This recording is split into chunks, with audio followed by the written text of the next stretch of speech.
이번 영상은 노후 준비 최대의 적은 무엇일까 준비했습니다.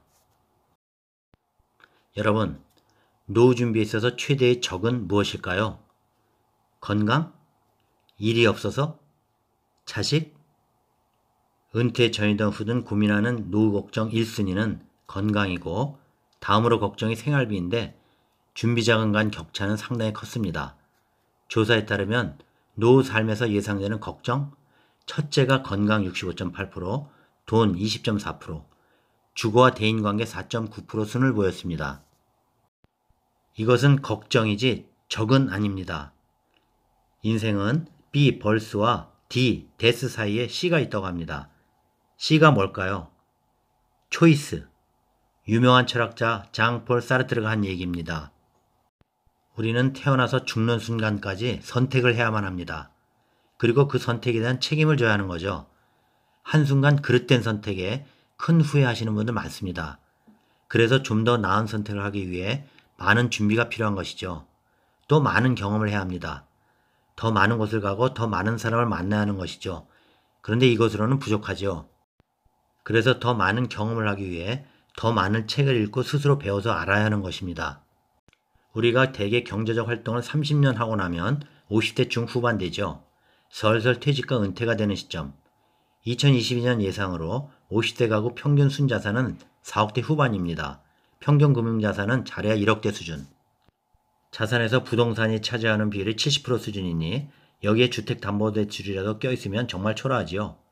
어쨌든 크던 작던 간에 은퇴 후 주담대를 상환했거나 상환 중인 상태로 집 한 채와 1, 2억 원의 금융자산을 보유하는 것이 우리나라 50대의 재무상황일 겁니다.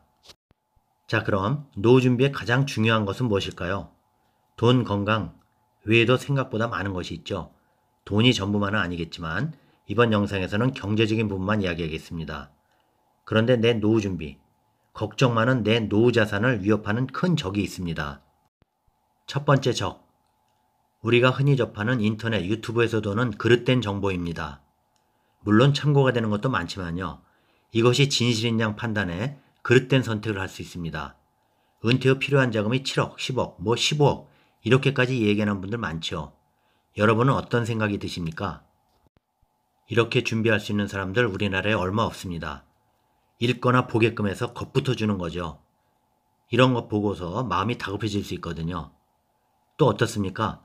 은퇴 후 달랑 한 채 있는 집, 평생 모아 장만한 집 한 채, 오래 살아서 정든 곳, 이것을 팔고 지방 가서 싼 집 사서 살고 그 차익으로 노후자금 쓰라고 얘기하는 분도 있죠.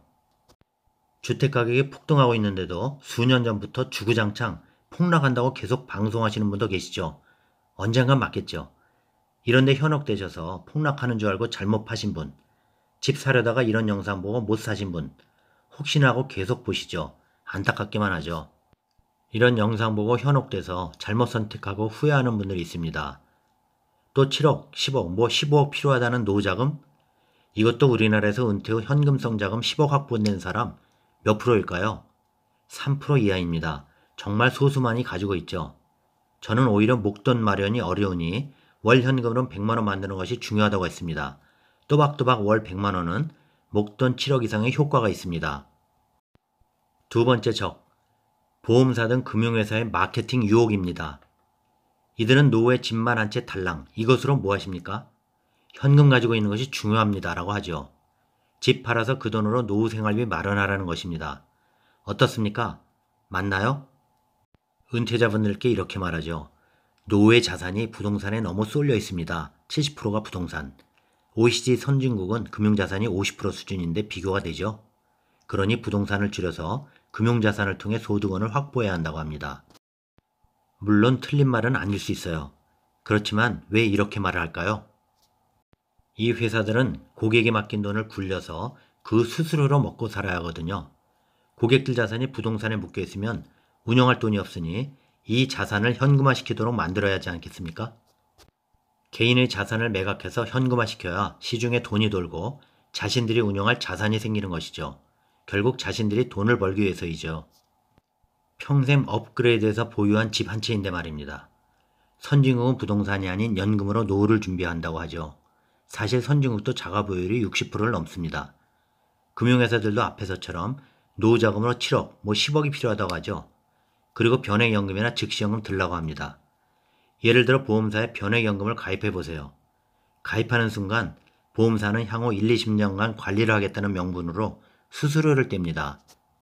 아마 총 5% 정도는 나갈 겁니다. 그래도 잘 운영이 되어 수익이 나면 다행이지만 운영 잘 못해서 마이너스가 나도 수수료는 이미 미리 선취로 떼가 버렸기 때문에 받을 수 없는 구조입니다. 또 즉시연금을 권유하죠. 수수료 떼고 매월 받는 것 얼마일까요? 1억 원 즉시연금 가입하면 월 15에서 16만원 받습니다. 정말 푼돈이죠. 수수료 떼고 정기예금 금리에 조금 얹어주는 수준으로 월 이자를 받게 설계해주는 것이죠. 이것 가지고 물가 상승률을 커버할 수도 없습니다. 그냥 앉아서 내 자산 가치가 줄어드는 것이죠. 매도한 주택 가격은 상승했고 결국 내 자산은 쪼그라드는 것입니다. 미스 초이스를 한 것이죠. 또 이들은 말합니다. 준비된 돈이 적어서 자영업하려 기웃거리는 분들에게 그리고 현재 자영업하시는 분들에게 자금을 즉시 대출해 주겠다고 합니다. 자영업하시는 분들에게는 언제라도 돈 필요하면 말씀하라고 하죠. 내 평생 모아 장만한 주택을 담보로 잡고 말입니다. 자영업한다 해보십시오. 특히 서비스 자영업은 5년 내 폐업률 90%입니다. 대출 못 갚아 집 날리고 신용불량자 전락합니다. 본인은 마음의 상처받고 결국 가족과는 멀어지게 됩니다. 나이 들어 망하면 복구할 시간도 없습니다. 그냥 노빈곤의 나락으로 떨어지게 되는 거죠. 보험사 등 금융기관, 유튜브 등에서 부동산 가지고 있으면 나중에 상속세 많다. 이런 얘기에 솔깃해서도 안 됩니다. 이런 것들은 부자들에만 해당되는 얘기입니다. 집 한 채가 전부인 보통 사람들, 내 자산을 끝까지 지키고 평균 수명이 늘어나는 것에 맞춰 내 자산의 수명도 늘려야 하는 것에 초점을 맞춰야 합니다. 이 부동산 자산을 오히려 활용할 방법을 찾으라는 얘기입니다. 자, 여기까지입니다. 노후 준비 최대의 적. 도움 되셨나요? 구독, 좋아요 부탁드립니다. 다음 영상까지 안녕히 계십시오.